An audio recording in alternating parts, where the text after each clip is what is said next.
Sa isang maliit na baryo sa tabi ng dagat ng La Union, may isang mangingisdang nagngangalang Mang Tino. Araw-araw siyang nangingisda at nag-uuwi ng mga alimango upang ibenta sa palengke. Isang araw, napansin ng kanyang anak na si Lira na kakaiba ang ginagawa ng ama niya. "Tatay," tanong ni Lira, "bakit hindi mo tinatakpan ang balde ng mga alimango? Hindi ba sila makakatakas?" Ngumiti si Mang Tino habang inaayos ang lambat. "Hindi na kailangan," sagot niya. "Kapag may isang alimango na sumusubok umakyat palabas, hihilain siya pababa ng iba." Nagtaka si Lira, ngunit tumango na lamang. Kinabukasan, may dumating na balita sa baryo. May scholarship program para sa mga kabataang gustong mag-aral sa syudad.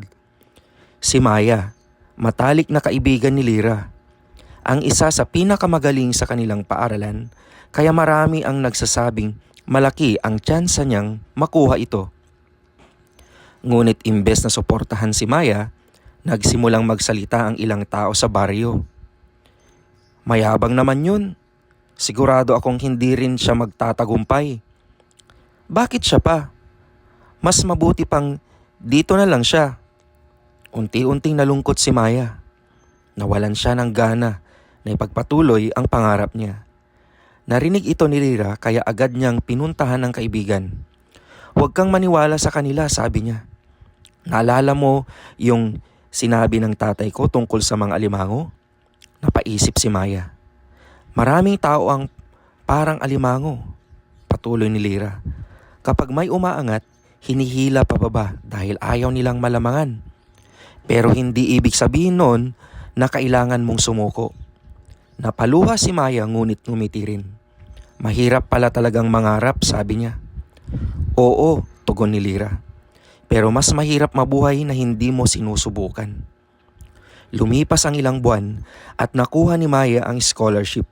Bago siya umalis, pinuntahan niya ang mga batang taga-baryo. "Kapag may umaangat sa inyo," sabi niya, "huwag niyo siyang hilain pababa. Tulungan niyo siyang mas umakyat pa.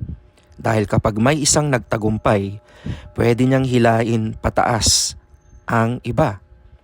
Mula noon, unti-unting nagbago ang baryo. Sa halip na inggitan, nagsimula silang magtulungan. At tulad ng alon sa dagat, mas marami ang nakaabot sa kanilang pangarap dahil